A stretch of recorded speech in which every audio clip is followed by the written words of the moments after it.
the issue is balance. Right. Okay, and the issue is balance, and we as an organization have to find that balance, because without what's going on with the jet-setting crew, there wouldn't be a lot of the other things that we've now been able to achieve.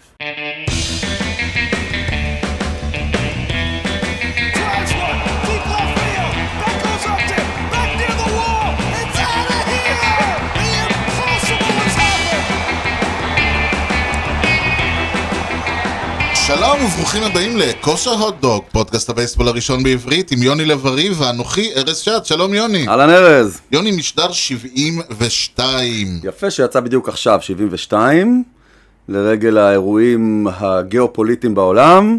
אתה זוכר את ה-T-72 הסובייטי?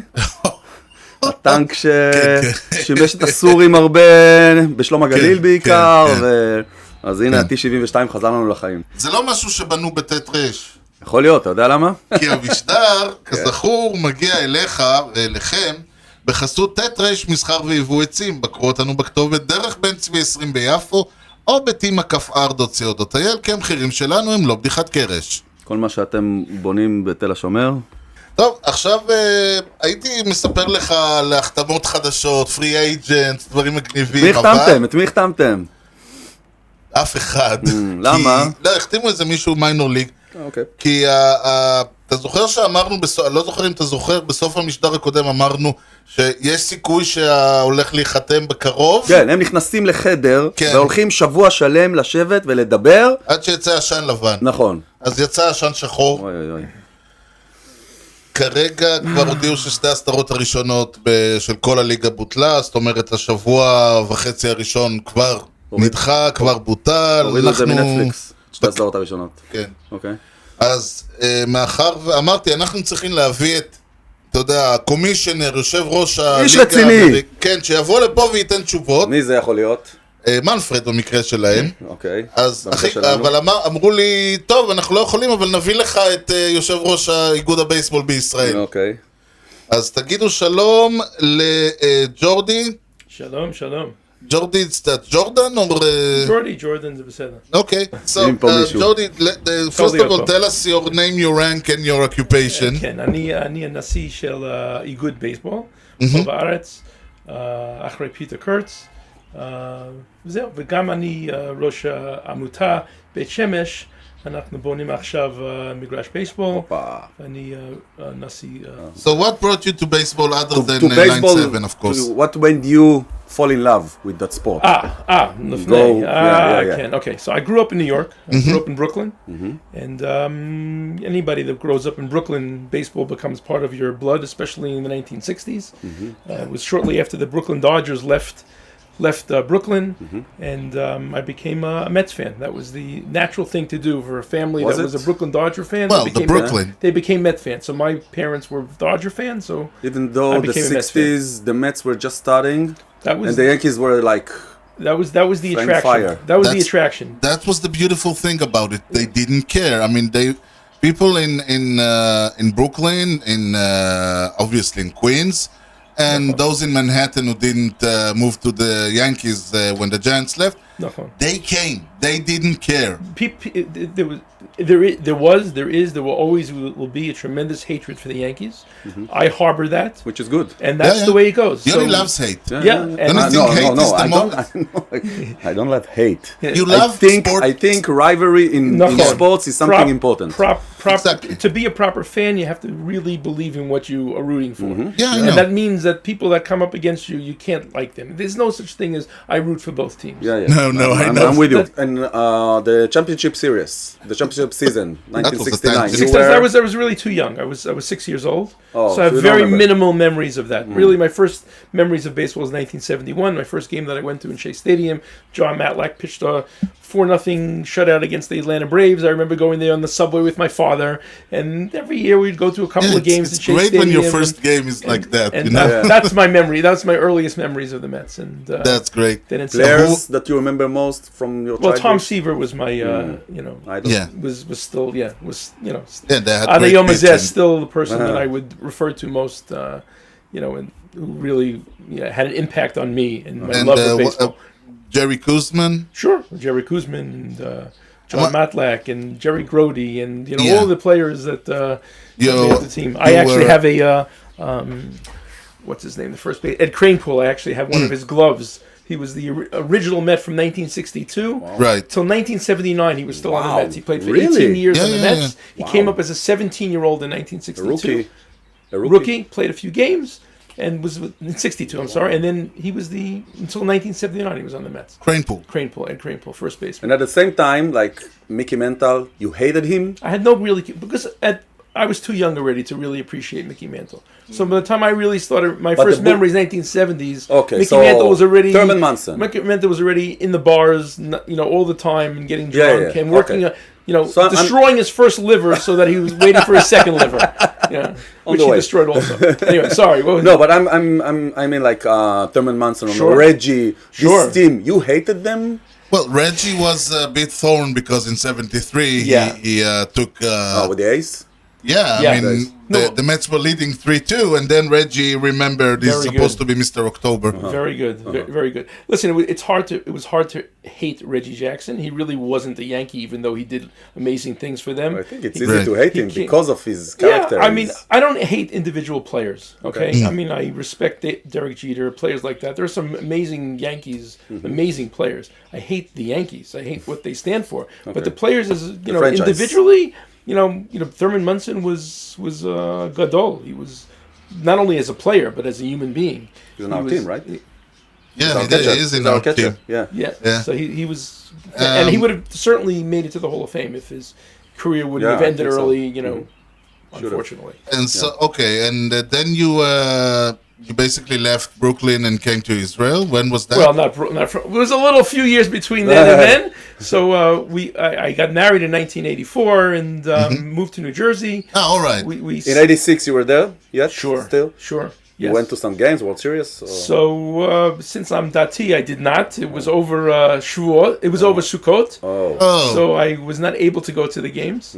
That's weird. I may have watched some of them, in a format in a way. As a religious friend used to say, when Beitar scores, please say yes, Beitar scored. He was sitting outside. So he can hear, exactly. Hear me. So I had similar type of arrangements with my neighbors as well. Alrighty. So that was 1986. But sure, I was there, and it was an incredible season. I mean, a team that was such a disappointment. That was a team. Such a disappointment because it should have been 5, 6, 7 years. It should have been a legacy. They had such a, 1983, 84 was building, 85, 86. Yeah. It should have gone on, and these guys just got too self-important too quickly, had too much money, didn't know what to do. And I think it's mostly the ownership. The players also look what happened to Dwight Gooden, Well, obviously. Drugs, I'm not talking about the self-destructing part. Well, that was a big part of it. That's what we root for. Well, listen, you guys have nothing to root for. You guys are expected to win every single year. That's true. When we win, it's something special. When you have a winning season, it's something special. Right. That's it's kind of interesting. Yeah. So anyway, getting back to, I'm sorry. So no, it's okay. So we started our family in New York, New Jersey. And we made Aliyah in 2005. 4 children. One actually remained in New Jersey. You knew all the way that it's going to come? No. It was sort of something that we decided, and a year later we did it. So it wasn't one of these long-term plans. My oldest son still lives in New Jersey with my 4 grandchildren, and my other 3 boys made Aliyah and with us and live here. In pajamas? No, so one's in Haifa now. One is in Tel Aviv, and one is still in the house and finishing his army service. Oh, cool. Yeah. Yeah, well, I mean, one in Haifa and one in Tel Aviv. That's like two neighborhoods in New York or something. Considering traveling time, so it's like it's not such a big deal. I have a son in Queens and a son in the Bronx. I see them once every 2 weeks. Exactly. All boys. All into it. Very baseball? Much, very much. That's how I got into it. Because when we came in Aliyah, the oldest that came with us was 13, Josh.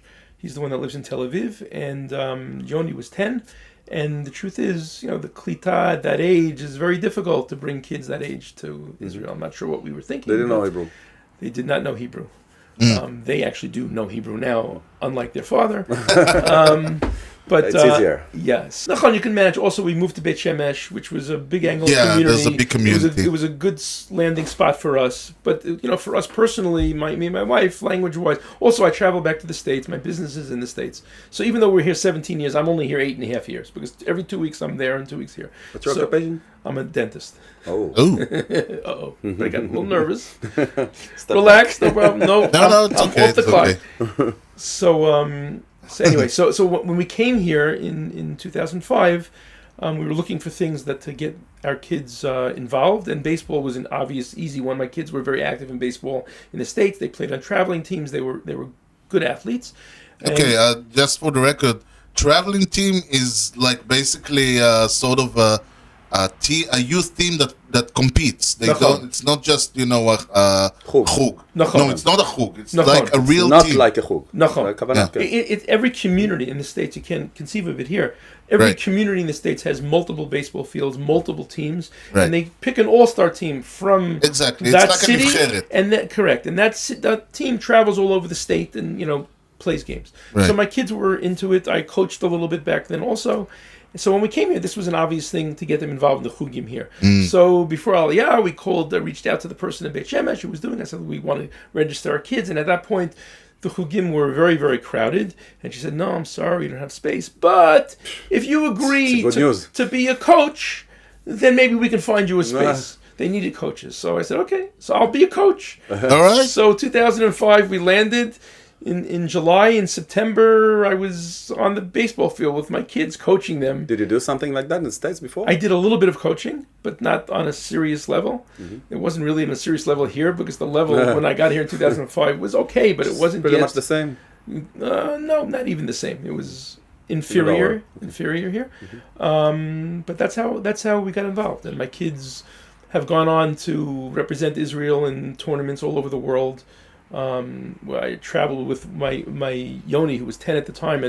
Was 12. We traveled to the first tournament in Czech Republic in 2007. I think we heard about it. No one. There have been multiple times. We've been to Prague multiple times. We've been to Loboka. We've been to Italy multiple locations. We've been to the U.S. with different teams. All my kids have traveled as part of being, as part of a krutza. That's been incredible. The story we hear when we talk to, Leon and when we talk to others, is that out of this basic, as you said, a necessity, there were no coaches. You wanted the kids, you wanted yourself. So basically, it's like sort of a pioneering to להפריח השממה. If it's not there, we will build it. So from those things, the Agודה and the Israeli baseball basically came up. Where were you in this point of the transition from I'm going to do it for my kids to I'm going to build something? So I'm just going to take a step back from your question. We'll get to the question.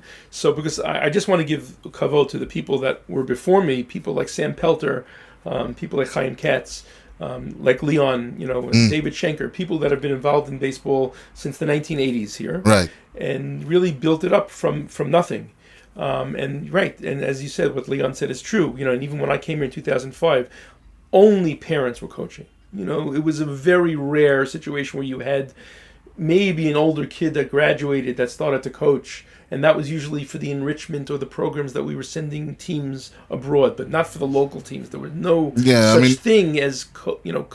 Today we got somebody like Ophir, Chaim's the son, and Yaniv, who basically have like a mission to coach baseball. That's like 3 levels above what you're talking about. Absolutely. Parents teaching their kids. Absolutely. And so that's sort of where I came into the organization. In 2005, I started coaching, but in 2007, after going on a trip with my son to Czech Republic, we came back, and there were certain issues with the organization that we wanted to get involved. We thought, myself, another friend of mine, Aryeh Klein, from Beit Shemesh, to make some changes. Initially, by the way, and maybe this won't reverberate with a lot of people, but for me personally, it was an issue of Shabbat.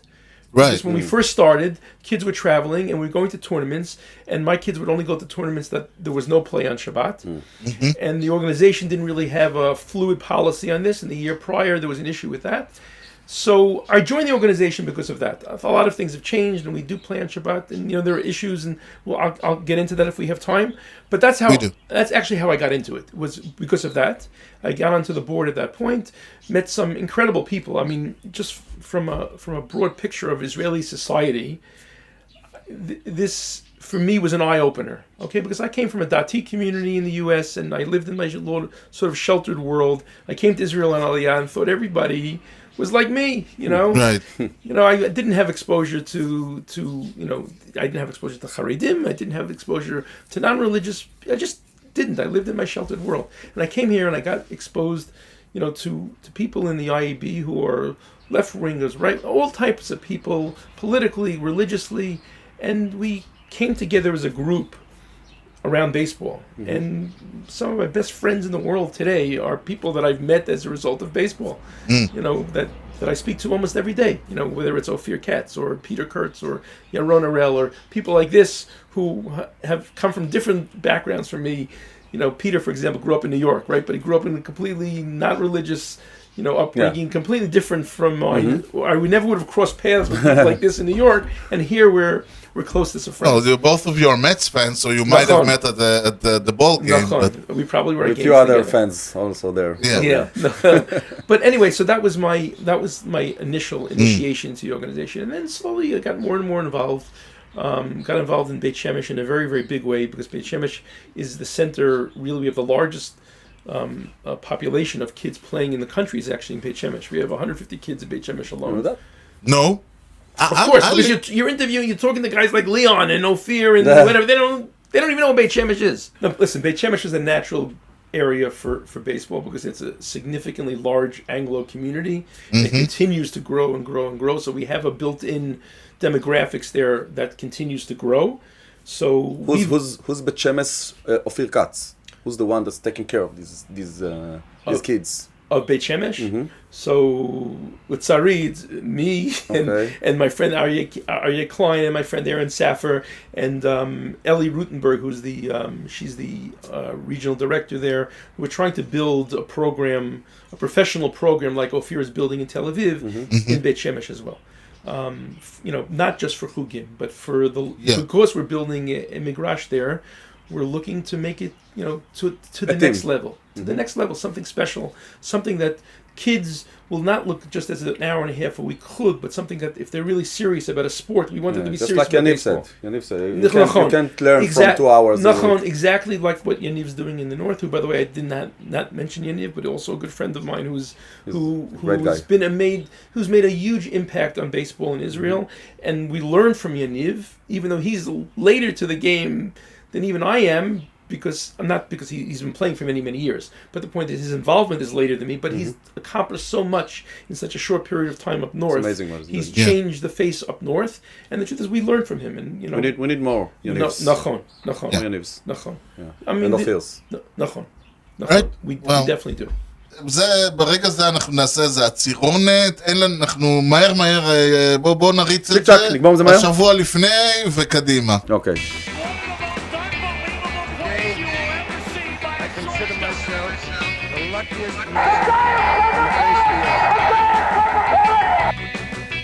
הרביעי במרס 1927, שבוע לפני 95 שנה, ג'ורג' הרמן, בייב רות, תודה, הפך לשחקן בעל המשכורת הגבוהה ביותר בהיסטוריה. שחק במשכורות. כן, לא אני, אני דווקא פחות, בהיסטוריה של הבייסבול. $50,000. הוא חתם עם הניו יורק ינקיז על חוזה ל3 עונות, תמורת סכום אסטרונומי דאז של $70,000. הייתי קרוב. לעונה, כן. הוא מיד החזיר עם 60 הום ראנס, שיא שיחזיק עד 1961. כן. טוב, אז זה. 2. נמשיך ב-1 במרס 1942, השבוע לפני 80 שנה. עמוק בתוך מלחמת העולם השנייה, במהלכה שירתו לא מעט שחקני מייג'ור ליג. באותו יום החליטו בעלי הקבוצות לא לאפשר לשחקנים לוחמים שחזרו לחופשה, לשחק בייסבול באותה תקופה. ונסיים ב-1 במרס 1947, שבוע לפני 75 שנה. עוד צעד גדול למיגור הגזענות בבייסבול. גם בזה אנחנו חזקים בזמן האחרון. כן, זה תמיד מבורך. הבעלים של הקליבלנד אינדיאנס, ביל וק, החליט להקים את מחנה הספרינג טריינינג של הקבוצה בפיניקס. נכון, באריזונה. כן, מוכת הגזענות. נכון, בגלל לא, הפוך. מה? אריזונה הקימה אצל ביל וק. אוקיי. במקרה, שדיברנו על ספרינג טריינינג, דיברנו על זה. אוקיי. הוא לא הסכים לעשות את המחנה בפלורידה, כי בפלורידה היו ג'ים קרו, היה הפרדה. אוקיי. באריזונה, עם כל זה שאריזונה הם כולם שם רדניקס גזעניים, לא היו חוקי הפרדה. אז הוא, הבנתי. השחורים, אז השחקנים השחורים שלה לא היו צריכים ללכת... עוד לא היו לו שחקנים שחורים, אבל הייתה לו תוכנית כזאת. נכון. ובתחילת אותה עונה הוא החתים את לארי דובי. כן. שהיה הבלק גאי הראשון של קליבלנד. כן.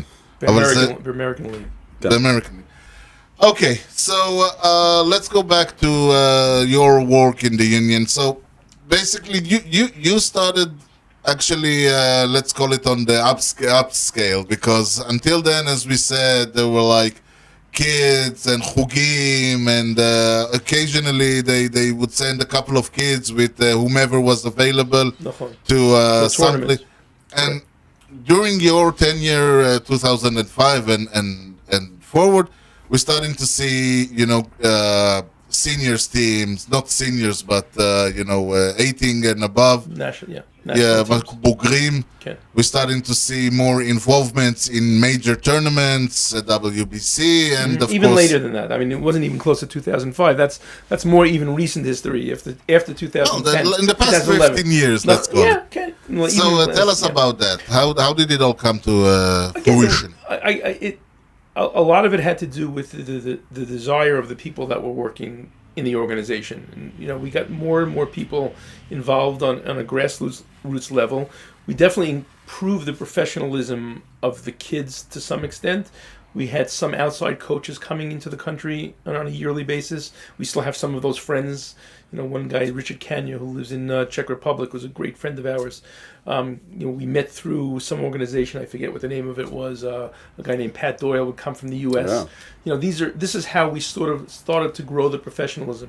Also, the IBL, which we didn't really mention, the Israel Baseball League, which was here in the summer of 2007. Okay. 2007, definitely had an impact on what a vision of things that could possibly be in the country. Even though it didn't succeed. It was terribly organized. It was terribly conceived, but you don't regret it. Listen, I had nothing to do with it personally. I would have regretted it if I had any money involved or was involved on a personal level. I was just a fan at that point. Right. But looking back at it, they left it in a shambles, and they left baseball here in a shambles because they left with debt and all sorts of issues. But they gave us a vision and also connections that we made from there that Ad Hayom Hazeh we still have. Guys like Eric Holtz, who coach for us. Was on that league. Nate Fish played in that league. Obviously Shlomo and Alon and all. Yeah, but they were there before. Yeah, but they were kids at the time, and Peter's son Amit. All these kids were involved in it. They were kids, but it just gave us a vision. Okay, you know what? Maybe we can take what they did, take the connections that we've made also to baseball, because there are a lot of baseball people involved. MLB people were involved in that league, invested money, whatever. And these are contacts that we still, till today, reach out to these people as a result of their involvement here. Is the MLB involved because they are involved in professional leagues everywhere, or because of personal? It was only personal thing. It had nothing to do with the MLB. Believe me, if the MLB was involved, it would have been a professionally run league, and it would have been successful. MLB doesn't touch they this may kind of have stuff. Been stuck in negotiations until this day. That's a possibility. They're doing something like that somewhere in the world. MLB all over the world. Yeah. Yeah. I mean, for example, why not? Just to take an aside, we just sent 6 of our sport team went to the Dominican Republic. Yeah, I know. With Fear, right? Which was the most amazing experience. In the Dominican Republic, where baseball, other than tourism, baseball is the next biggest industry. Yeah. Every major league team has an academy there. Right. Every major league baseball has an academy. And on top of that, there are dozens, if not hundreds, of other academies there. Right. It's like a baseball factory. It is just baseball. And so MLB has invested millions and millions of dollars there because it's relatively cheap to invest money there, and the output is great. My brother has an academy there. Yeah. It's a lot of kids going. So is there an attempt to involve them here, or? So, yeah, I mean, we can talk about that now, but we made a connection. This is a great story. We made a connection with the ambassador of the ambassador from the Dominican to Israel, who lives in Herzliya, who's become a personal friend. We met with him about a year ago, myself, Peter, and Yaron, and he expressed to us the idea of let's do something together, and from that came this trip. And there are other things already in the pipeline. The idea is we're going to create a connection with them on a yearly basis. We're going to have people going back and forth. For the most part, they'll come here and help us with coaching our kids and teaching us discipline and things that are important for our kids to see. We're going to also, Be'ezrat Hashem, also have professional players after the season, if there's a season, come here to Israel. Or if there's not, then they can come earlier. Immediately. They come earlier. Dominican players can come now. So we're starting to create. We've already planted the seeds and it started to grow. That relationship is starting to grow. That's interesting. And it's going to be incredible for us. And the interesting thing is, as much as we're going to benefit from it, they're even more excited about it. Because of the connection to Israel for them is crazy. You can't even understand it. Yeah, Robinson Cano was here. Robinson Cano was here. Andrew Jones. Yeah, he's from the Netherlands. He's from what's this island? Nachon. Curacao. Yeah, Curacao. He's from Curacao. They love the land. They want. They crave to come here. The head of the organization there, who I speak to on a regular basis now, comes here. His wife wants to come here every year. This is what they want to do.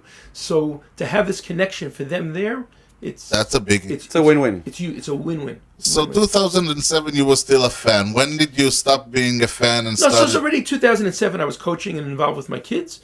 Yeah, but not involved, let's say, in the front office. Nachon. And then it's grown steadily since then. Since then, and then, my involvement, together with, with Peter and with Yaron and in going to the WBC in 2012, and then, of course, 2016 and 17, it's been growing and growing. And then once Peter sort of stepped aside from the presidency to serve as our, Olympic general manager, because that was a full-time job, we just came back from the Olympics in August. So August 21, but originally it was supposed to be August 20. So Peter's 2 years. Yeah, so Peter's been working on that for 2 years. 1 year job turned into a 2-year job. Thank you to Corona. So I stepped into his position at that point, but he's still very much involved, with guiding at least the stuff that we do internationally in a big way, which is a huge job. There are two levels that we talk about. One is let's call it the glamour, and one, let's call it the sand. And it's like it's a good way to put it. Yes. Yeah, and because of literally, the sandlots. Literally, yes. Yeah, literally. We have the sandlots, yes. We have the foundation, yes, and the kids. Yes. And on the other hand, we have this, let's call it the jet set, which is, and we have, let's say, we heard, because we talked to a lot of people, and we have now... I can hear Yaniv here. No, I mean, not just Yaniv, Dan Rotem. It's even bigger one. They are different opinions. I mean, everyone says, okay, invest in the kids. But let's say the team project, the national team project, it's all over the place. Yeah. Some people are really excited about it. Some people are excited about it because, let's say, it brought us the Olympics and it brought us to number 2 in Europe, which we were never before. We didn't scratch level A. Yeah. Until this team came to be. And some people say, like Dan Rotem, you have to remember, for every American that comes, there's an Israeli, like your son, like your sons, who will not be able to say, I can go to the team because the team is the glass ceiling. Right. So I speak as a fan and also somebody involved in it. So I'll give you my perspective. And first of all, I just want to take a step back. I haven't mentioned Dan Rotem before, and that was my... Dan has been an incredible pillar of baseball here, growing it from the beginning because of his involvement from the time when he was a kid through now. And he's really mamash the only one, or one of one or two, who over the 30-year period has always been on the field for the organization. So what he says carries a lot of weight as far as I'm concerned. In fact, he was recently selected for the Israel Hall of Fame, which we just started up, along with Leon and David Schenker and Sam Pelter and his wife. And so, Dan's opinion is very, very important. And I agree with what he says. I think the issue is balance. Right. Okay? And the issue is balance. And we as an organization have to find that balance.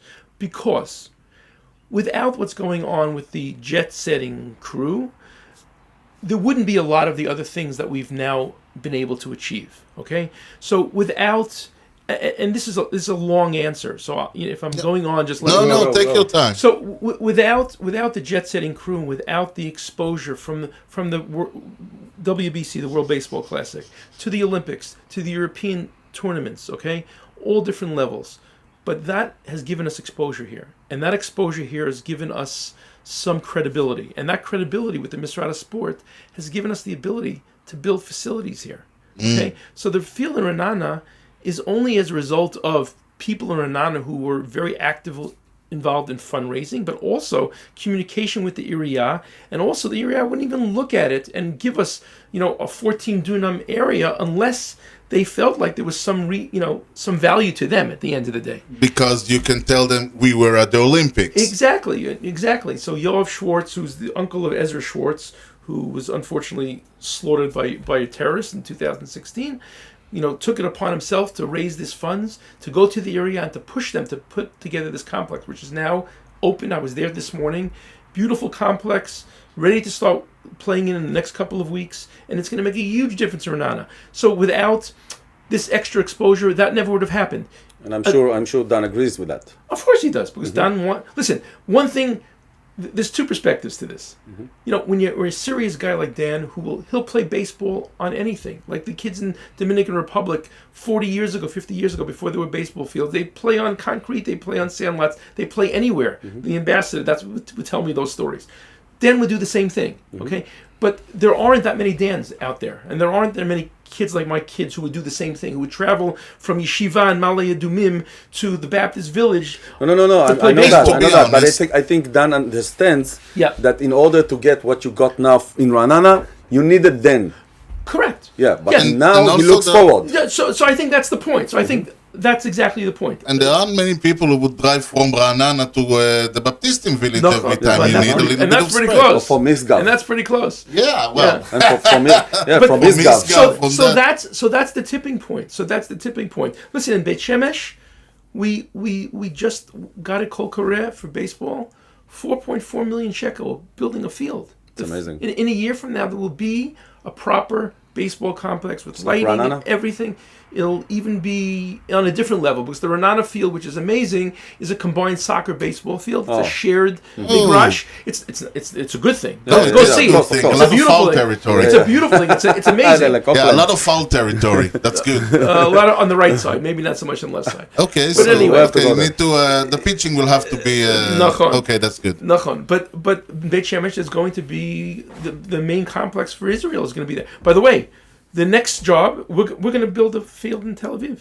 This is going to be not the Sportec. It's going to be in the Sportec, but it's not like that. It's something real. We're already working on it. Really. And by the way, if not for all this jet-setting stuff, we're not in the story. Yeah, that's true. So without the Olympics, without the European tournament, we just finished second in, without all of that stuff going on. Listen, what Dan says is a valid argument. Okay, but let's be honest. At this point in time in Israel baseball, if we were just taking Israelis overseas, we wouldn't be in a position to win these tournaments. We wouldn't be in a position to finish second. The question is, if there is a program that in 5-10 years, it's going to be all blue and white. Listen, halavai, that should be the case.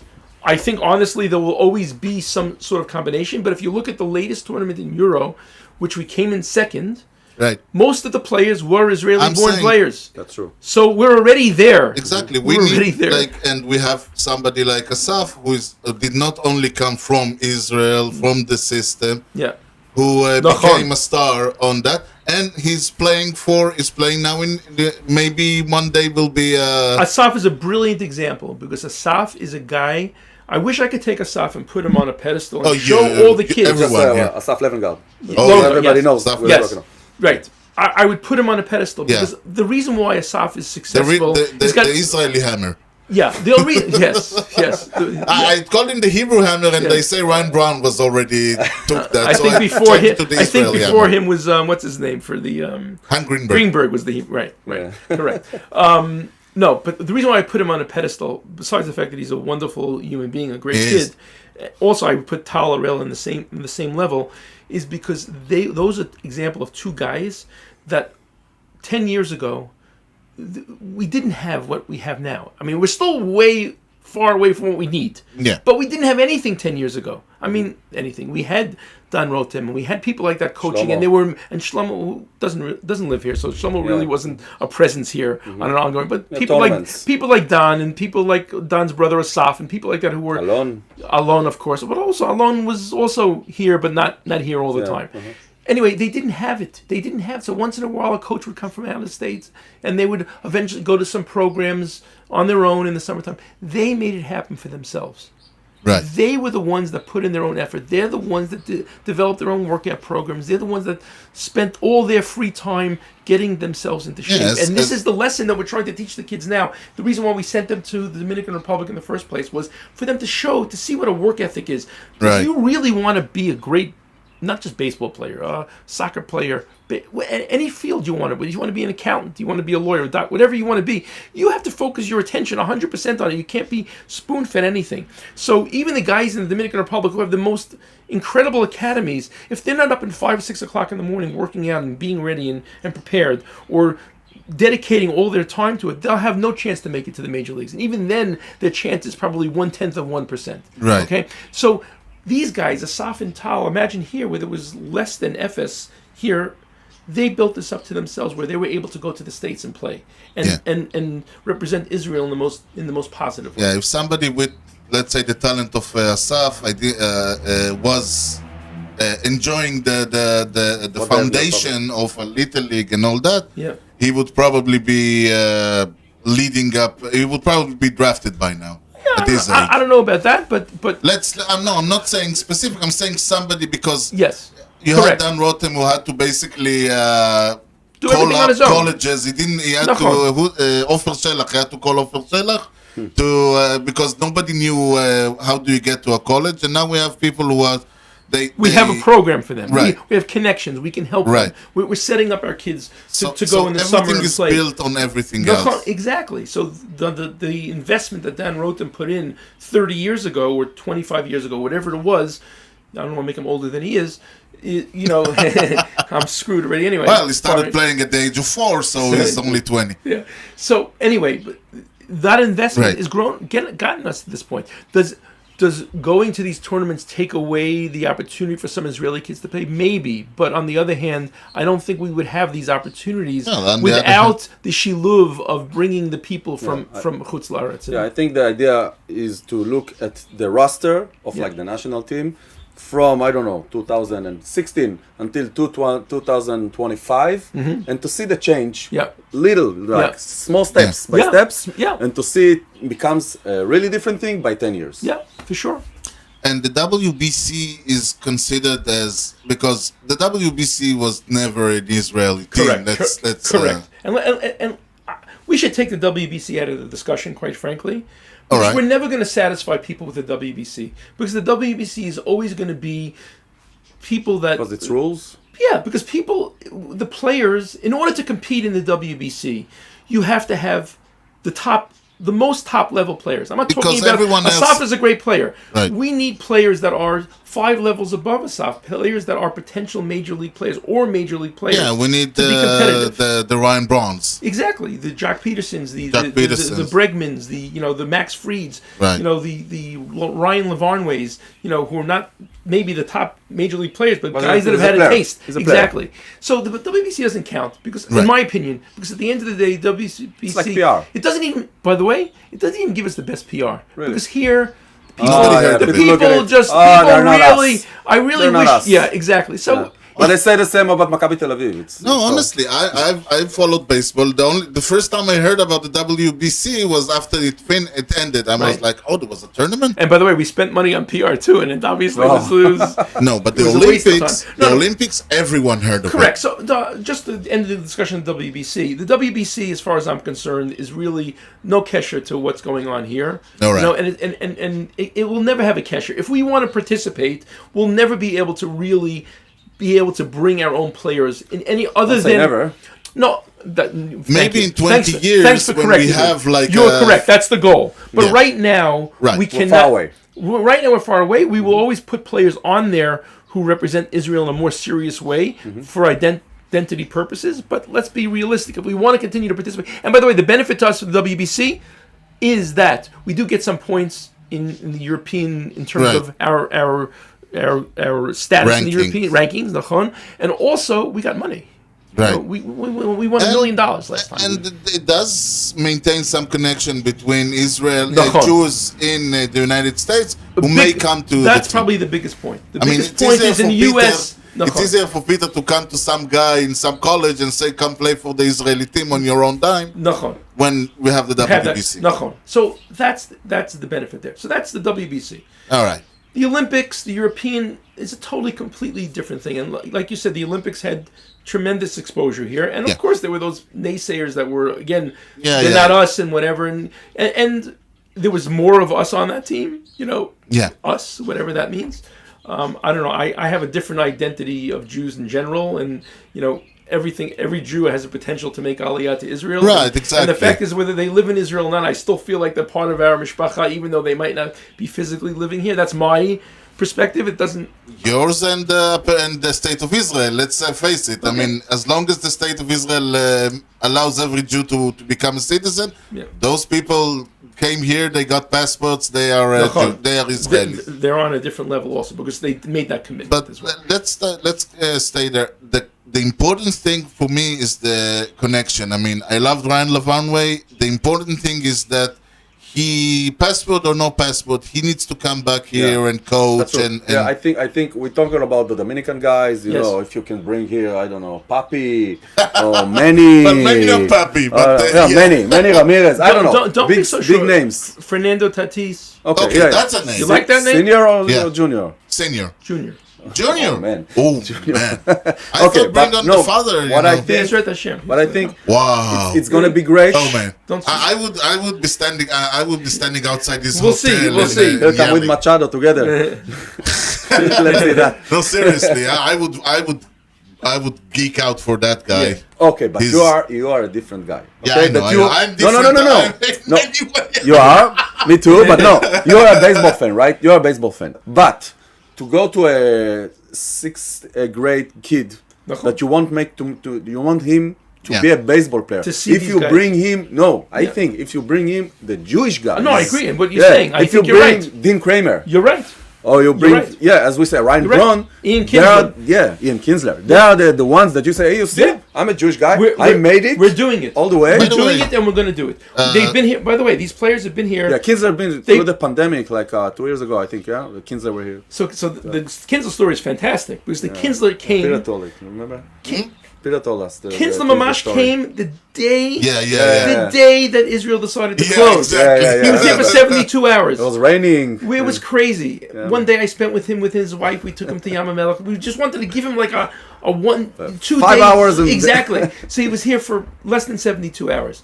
Went to the Misrad Apnim, got his passport, and we snuck him out of the country. Not snuck him. He got out of the country Mamash right before it closed. Like hours before it closed. But by the way, it's a shame. By the way, so on that night when he was flying out, so I was taking him to the airport. We stopped, and we were already in COVID mode. And Ophir had a class with kids in some school in Tel Aviv, and they were doing some videos, whatever. They couldn't be on the field. No, it was a rainy night. That's what it was. It was a rainy night. Yeah, he said it was raining. So we brought Kinsler there, and he spent 2 hours talking to the kids. Right. Yeah. And it was amazing. It was amazing. So exactly what you said is true.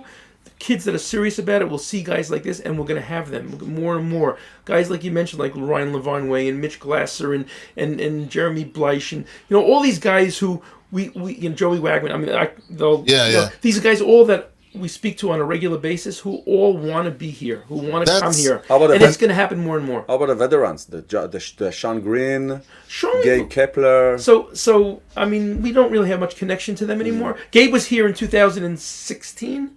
January, he came. It was actually the first time we opened up the Beit Shemesh field. So the Giants, you know. Yeah, I know, but off season. Yeah, Kepler's an interesting guy. We'll leave it at that. Okay. Guys like Brett Ausmus, who managed for us, you know, in 2012, still maintains a relationship with us. We have Jupiter team. Nachon. And he went on to manage the Tigers, and now he's the bench coach for the A's. Yeah. So, you know, yes, we will bring more of these guys as time goes. Listen, Corona was obviously two years of shutdown, which was a huge hit for our organization. We lost a lot of kids, and you know, a lot of kids dropped out. I'm sure it happened in all sports. Yeah, we're still recovering, and we will be recovering for another year or two, I imagine. But listen, building these fields now is amazing. It's going to change the face of baseball in Israel. The fact that kids from Nana can walk to a proper field, don't have to play behind some apartment buildings in some you know construction zone. In Beit Shemesh, we're now using four migrashim of soccer that are crappy migrashim around our area. And the north, they have also some trouble. Yeah, probably. Yaniv has done a great job there. He's built his own little field there, and they have other fields near there, Ma'or and other things that they utilize, and Tel Aviv is going to be a big deal. It's going to be a big deal. That field's going to be something we special. said that it's important to find Yaniv's and Ofir's that will do this job. Yes. What about the South Israel? It's like far away. We had a program once in Beersheba a couple of years ago. There was a parent that was involved. We've lost that connection for now. We will get back to it eventually. It's hard. It's hard because we're spread so thin, even though it's a small country. Yeah. But still, our zones are spread out. You know, it's not, so it's very difficult. You need to find somebody who's interested in an area to really become the one that's crazy about it. Yeah. You need a crazy person. And each zone needs a crazy person. Yeah, exactly. Yeah. By the way, in Yerushalayim you'd think would be a center, right? The Anglo community, whatever.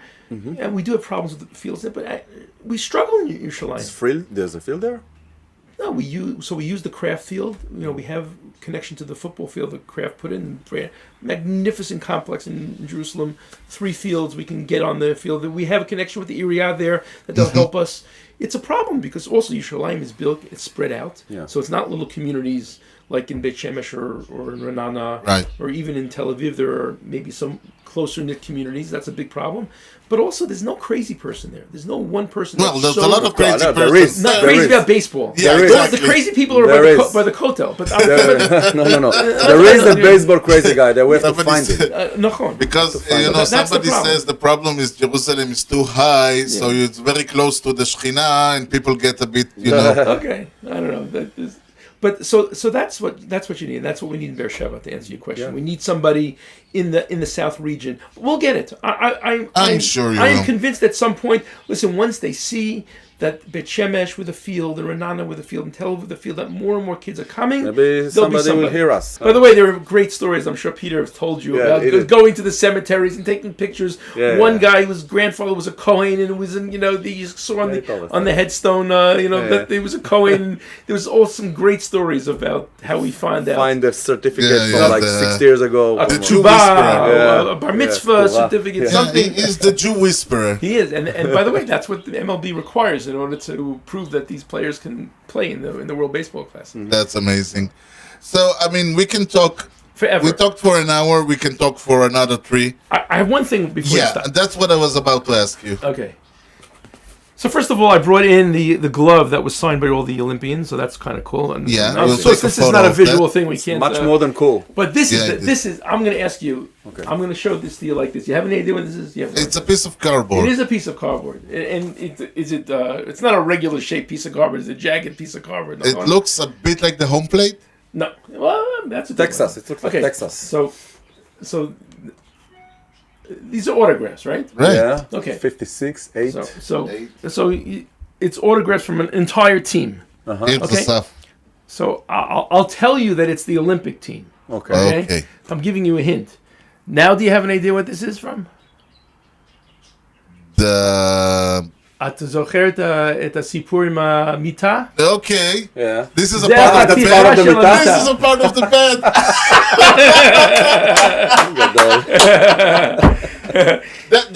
That cardboard is a part of the bed. נכון. Oh my. נכון. The night before we left, Tokyo, Oh God. so we left Tokyo. It was depressing. We lost the last game to Dominicans in a very unpleasant situation, and we had an opportunity to extend. It was really. We were all very, very depressed. Obviously, we had to leave in 2 days because of Corona. They wanted to kick us out. So the night before we all left, everybody gathers. And it's incredible. I didn't even realize the athletes are so crazy about all the paraphernalia. So we gathered in this big room downstairs in the main hall where we were staying in the Olympic Village, and everybody brought all their balls and their jerseys, and for like 2 hours, everybody's signing everybody's stuff. It's kind of a cool scene, and everybody's very careful and how they handle it, and you can't touch it and get smudged, whatever. Right. I'm not such a mafunik on this stuff. I went upstairs and I cut off a piece of the bed, which was standing the whole time after my they jumped on it. After my good friend Benny Wanger orchestrated this brilliant, in my opinion. Okay. I hope this doesn't go out to the Japanese community. But in any case, so I cut a piece of the bed that was sitting there the whole week outside his room. It was out there in the hallways. It wasn't his room, actually. And I brought it down for everybody to sign it. And everybody's signing it, and they're saying, what the hell is this? Everybody else is signing the balls, and they're signing shirts. I says, what is this? I said, it's a piece of the bed. So This is so brilliant. piece of the bed. So Oh my so God. that's my so this and the kippah that my wife made me for the Olympics. We're gonna put in eventually we're gonna put in a frame, and this will be This my is gonna be memory. in the Israeli Museum, Baseball Museum one day. Ezrat Hashem, which probably will be in Beit Shemesh. So This show must end, but not before. See. Yep. But not before Yoni will ask us a trivia question. I hope you brought in your knowledge. can I cheat? Can I cheat with my Google? No. No, you can. You can. It's going to be. This is the trivia question for the March 4th? March 4th. March 4th. Okay. Okay, rank the following Hall of Famers. Oh, nice. You don't have to translate. That's easy for me today. By the number of years it took them to get elected. Okay? To the Hall of Fame. Yep. All right. Okay, I give you 4 names. I give you 4 names. Okay. You have to rank them. Ranking in the most years or the quickest? The or one the Any order. quickest to the longest. Longest, okay. Yeah. Doesn't Okay. matter. Okay. Eddie Matthews, Okay. Duke Snyder, Well, he's last for sure. He's the very Mel last. Ott, Okay. and Jimmy Fox. Wow, that's hard. Oh my God, that's hard. I would put Duke Snyder last. He took him the longest. It did. That's what I would say. I wish it was not Eddie Matthews, but Chrissy Madison. I would give it would Eddie be. Matthews. Well, it's not Chrissy Madison. No, because Eddie he For the was- first one, yeah. for Jimmy the first Fox. one. Who was the other one? Jimmy Matthews. Jimmy Mel Fox, Ott, Jimmy Mel Fox, Eddie Matthews, And and Duke Snyder. Duke Snyder. I would put. Jimmy, I have no idea I about would Duke go- Snyder. He's so old. He would be. Let's He would see be the who's last the one. quickest. Quickest. Yeah. I would say. I would say Fox. I would have said Fox also. That would have been my guess as well. Okay. And The quickest- then I Clearly you would were put, wrong. I think, I'll tell you where is Fox, okay? Fox is the second. The quickest. second one. 7 years it took Okay. him. Okay? So Matthews, 5 and and 2. again the last one was I keep on blanking. Jimmy Fox. And Mel Ott. Millard, I would put number 1. you put, all right, I would put him number 3. Okay, so the quickest is Duke Snyder. No. No, seriously. Really? Yeah. How many First years? ballot? No. Oh no, they did it upside down. Yeah, Sorry. exactly. Yeah. He was the Okay. longest. Okay. Okay. Mel Ott is the longest. Okay. Oh, Okay. but so Jimmy 11 Fox years. is the second longest. Yeah. Okay. Ah! Yeah, it's all upside down. One All second. right. Okay, so Who was selected in the shortest period of time? the shortest period of time Eddie Matthews. is Mel Ott. Millard. Oh, Mellot. Okay, All we right. got that. So you were years. right. We got the second 3 one. years, yeah. Got it. After it, Eddie Matthews. Eddie Matthews. Then Jimmy Fox. Then Duke 5 Snyder. years. Then Jimmy Fox. Then Jimmy Fox. 7 years. Interesting. Duke Snyder, I think, got in And Duke on Snyder? his last year of. A long time. On his last year. 11 years. I think it was his last year of eligibility. There are 10 years of So eligibility. or maybe maybe it's he like was- a I don't know committee. how they Maybe. count There them. might be a committee. They, I know he was a do they controversial. say how thing. long? Do they say something about? What? No, they don't say nothing. 11 years. 7 years, 5 years, 3 years. That's what they say. Yeah, but what? 3 years after eligibility. Yeah, I guess. Maybe there was שנה מעוברת. I guess from the first time. Maybe there was שנה מעוברת. No, He's so good, he was given another was year. the only Luke Snyder stuff is something we should. Who was the only unanimous pick in the Hall of Fame? The only. The only. Oh. Who was before that? Who before that had the highest acceptance, highest percentage? Is closed? Who? Tom Seaver. נכון. Really? נכון. It was 97.5%. Oh. Who didn't give it? I just don't get it. More than Billy Mays. No, because there was always this concept. There was always these. You can't do it first time. These alta kaka writers that always said you can't be the first. It's only because it's anonymous. Babe Ruth didn't get in the first. If you have to say your name. There were people that left Babe Ruth off the first Babe ballot. Ruth got him the first. No, but there were people that left him off the first ballot. It wasn't 100%. He wasn't 100%. Oh, I didn't know Only there was a Derek ballot. I thought it was like a ועדה מסדרת. No. It's all the time the same way it works. The only person. Mariano Rivera is the only one that everybody decided to bring in first ballot. The only one. Not Mariano. Mariano. Derek, no. Jeter. Mariano, no? No, Mariano. Mariano got unanimous. This could be Derek Jeter, I think he got first ballot, but I don't think it was unanimous. You're right. Of course, he was 90-something. Amazing. It was close, but it was. Yeah, but okay, but you can, because Mariano is, I mean. Yeah. Mariano is beloved. He's also unique. Yeah. You know, it's like nobody else in baseball ever did what he did. Yeah. By the way, I looked it up in terms of the Hall of Fame. Jeter missed unanimous by one vote. One vote. Oh yeah. Three is the stupid guy. And Mariano had 425. It's like that president who got all the electors. So one of them they changed his vote, so he won't be like George Washington. Yeah. Okay, I think this is getting to be too much fun, but so we'll definitely next time you're in Israel. Oh no, not next time you're in Israel, but next time you're available. I would love to come again. We have a lot more to talk about. Exactly. We didn't touch the so tip much, of the iceberg. and I really have to say this was very enlightening. I think, as you said, in baseball there are, as you said, you have religions, non-religions, right, left, up, down. I think. What you brought us was a lot of, and we talked to a lot of those right, left, up, down people. You brought a lot of balance to this discussion, and I think this was very good considering every other opinion we heard. I think that yours was very. Thank you. And I think that's the point that we thought about. We spoke about it after Yaniv's podcast that we have to gather everybody that we speak to and to bring them in one room and see how we can make baseball better with those minds that everybody wants to help. Like the kosher hot dog convention. We'll have to listen, the truth is we are doing it. We are doing it on our own. Yeah, but I think like an open panel. Yeah. That's one idea. Like we joked about it, like an open convention where people speak on the record. Yeah. And everybody listens. Yeah. And then all together we can. I'm like a brainstorm. But I think you're right. At the end of the day, I'm trying to speak to everybody all the time to get the different perspectives all the time. And my perspective has changed tremendously from when I started doing this to today. You know, as I told you, I started because I wanted to make sure my kids didn't play on Shabbat.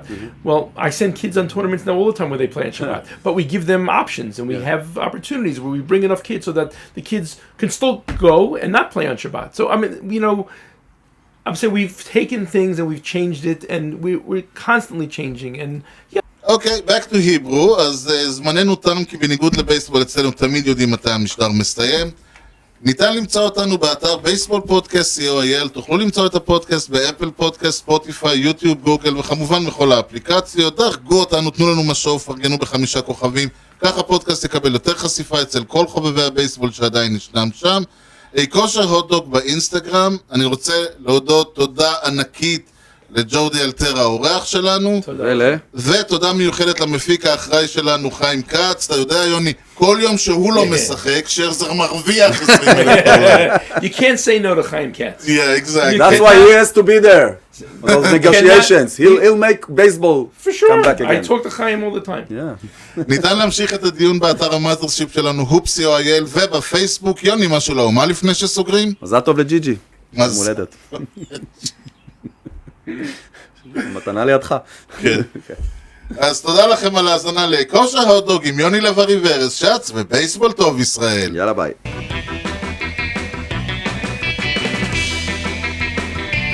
Swung on a drill to right field. Doing back Sanders on the track at the wall.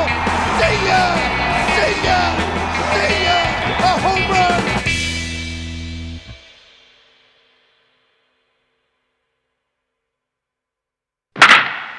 שלום. מה זה היה? Your phone is... Yeah, it's my off. phone's on. Okay. No, it's okay. Keep the phone on. Keep the phone on. You want stuff. Yeah, You want stuff. funny stuff. I want funny stuff. הנה, שי סבג. You want? בבקשה. אחי. מה העניינים? בסדר. אתה פה? עוד פעם הברזת משיעור? כן, אני פה. אני פה, כן. אתה יכול לפתוח לי את זה? הנה, דין בבור עליך, אתה. טוב, זריז. ביי. טוב שלא התחלת. See, Sorry about that. this is the good stuff. We first of all, what do you do? No, not that. מההתחלה. Format. כן. כן. What is this? הם ממלאים סולר. אתה רוצה לחכות דקה? זה ייקח לא, 3-4 אני- דקות. 3-4 דקות. זה לא, משאיות, בסדר. זה חשבתי מלא ש- סולר. I was worried somebody is toppling the place. שי סבג ממלא סולר. No, cannot I'm find kidding. the I'm check kidding. on I'm the kidding. map. I'm sorry. No, that's okay, I'm that's kidding. okay. No, but I work with the guy who thought בית שמש was ראש העין. It's two words. What? It's two words. It's a place with Yeah, two he words. was like, I was traveling, and then I'm like, no, you're not. And then apparently he's like, here's, ראש העין. Okay, never mind. נתחיל אגב, הורים כאילו אני אומר, אם יש לך ילד ואתה כזה, האישה בהיריון, והילד, אתה יודע, הולך לצאת, וזה הולך להיות 29 פברואר, תתאפקי עוד איזה שעתיים, מה את עושה לו? אני מכיר שניים. Yeah. I hope so. Also, amazingly, Paul Goldschmidt is Jewish. Yeah. But he does not identify Yeah, as he Jewish. does not identify as His Jewish. father's Jewish. Amazing. Yeah, he does not identify. Yeah. We've approached him, by the way. Okay, and He's on our I list. also realized that, Trevor Rosenthal, Steven Strasberg, not Jewish. No, we know that. Amazing. I know you know We that. know that. I We didn't know that. We know. If you want to know about Jewish ball players, ask us. We know. I We've know. researched I'm them all. sure. I'm sure. We- If it's Jewish, Right. then you know about We it. have we know all the mohels in the U.S. and we have, we just call them. All right, is this one yes? This one that?